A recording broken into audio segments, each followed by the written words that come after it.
And the National Assembly Committee on Education has urged the ministry to recall the fee structure for the September university admissions, citing complications in understanding the high figures.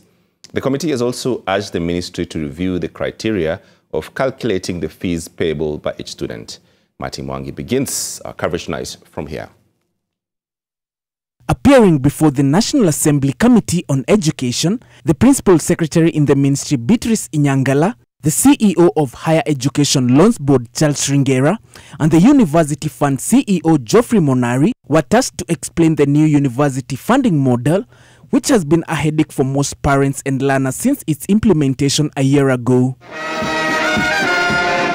According to the committee, the high amounts indicated in the fee structures are discouraging students from pursuing university education.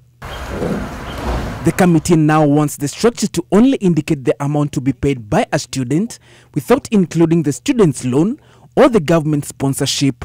When you went to high school X, the high school indicate to you term 1 fees is 12,000, term 2 is 15,000 or 6,000, term 3 2,000.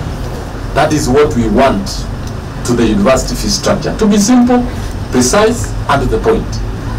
These are the issues of giving fee structure as 600,000.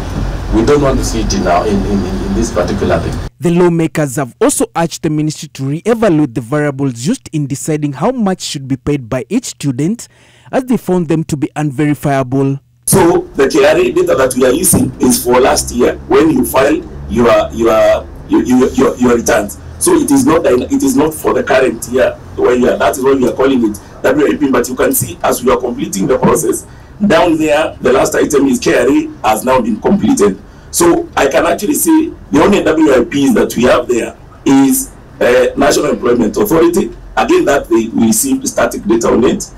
Elim scholarship, because they didn't have a log of where that information is seated. An investigation conducted by the Nation shows that some learners have been forced to select courses which they can afford instead of the ones which they qualified for, with data showing that some learners chose to forego their chances of joining campuses in 2023 despite being admitted.